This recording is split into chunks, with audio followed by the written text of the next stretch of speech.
खुलुमबाय inside any बर'आव आं मिथु बर'। नलबारि जिल्लानि सोनाब नलबारि सोलोंथाइ खोन्दोनि सिङाव थानाय 230 दं सिमलिया बालिका गुदि फरायसालियाव सासेल' फरायसाजों थाखो फोरोंबोनाय जादों। मिथिना मोननाय बादिब्ला बे गुदि फरायसालियाव सानै फोरोंगिरिजों लोगोसे 6 फरायसाफोर दं।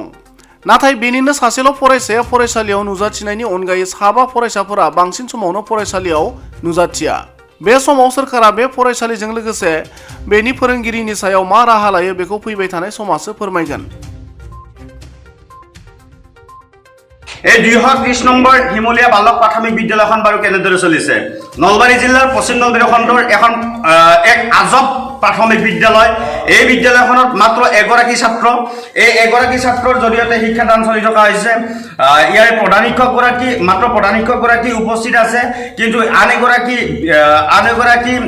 দীপক দত্ত, এগৰাকী সহকাৰী শিক্ষক দীপক দত্ত মাত্ৰ তেখেতে ৰেজিষ্টাৰ বুকত চহীটো কৰিয়ে ইয়াৰ পৰা অন্তৰ্ধান হয়। কিন্তু ইয়াৰে আমি এইখন বিদ্যালয়ত কিমানগৰাকী ছাত্ৰ ছাত্ৰী আছে আমি সেইটো কথা জানিব বিচাৰিম। ইয়াৰে প্ৰধান শিক্ষকগৰাকী আছে, বৰ্তমান প্ৰধান শিক্ষকগৰাকীয়ে মাত্ৰ এজন ছাত্ৰক শিক্ষাদান কৰি থকা দেখা গৈছে। এখন আজব প্ৰাথমিক বিদ্যালয়, নলবাৰী জিলাৰ এনেকুৱা ধৰণৰ আজব প্ৰাথমিক বিদ্যালয় হয়তো অদ্বিতীয়।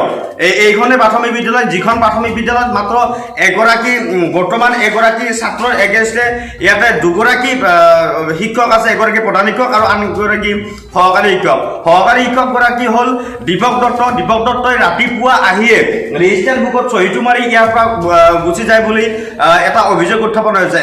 সেয়ে আমি আজি আহি উপস্থিত হৈ দেখা পালোঁ ইয়াতে দীপক দত্তক আমি দেখা পোৱা নাই।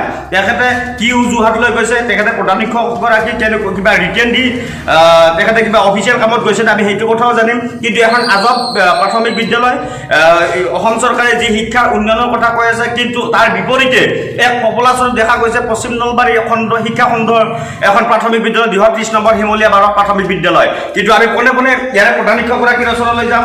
ছাৰ, এই বিদ্যালয়খনত দুগৰাকী শিক্ষক, আপুনি প্ৰধান শিক্ষক আৰু এগৰাকী সহকাৰী শিক্ষক।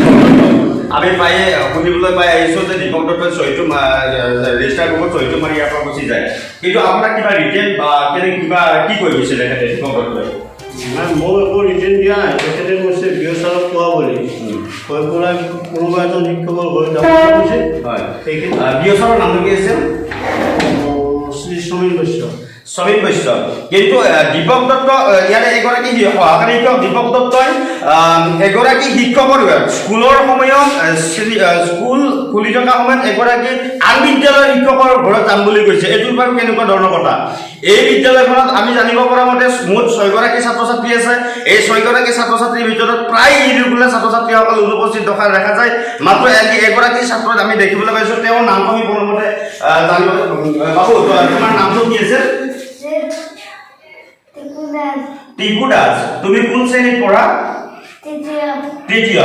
কি কাৰণত এটি বৃহত্তৰ অঞ্চলৰ ভিতৰত এখন প্ৰাথমিক বিদ্যালয় 230 নম্বৰ হিমলীয়া বালক প্ৰাথমিক বিদ্যালয়, ইয়াত মাত্ৰ আজিৰ এনেকুৱা ধৰণৰ পৰিৱেশত য'ত অসম চৰকাৰে বিদ্যালয় খোলা দিছে, নিয়মিতভাৱে পাঠদান কৰাৰ কাৰণে এক নিৰ্দেশনা জাৰি কৰিছে, তেনেস্থলতো নলবাৰী জিলাৰ পশ্চিম নলবাৰী শিক্ষা খণ্ডৰ 230 নম্বৰ প্ৰাথমিক হিমলীয়া বালক প্ৰাথমিক বিদ্যালয়খনৰ এনেকুৱা ধৰণৰ আজব কাণ্ড। এয়াই উদঙাই দিছে অসমৰ শিক্ষা বিভাগ কিমান দুৰ্নীতিপূৰ্ণ উন্নয়ন হৈছে।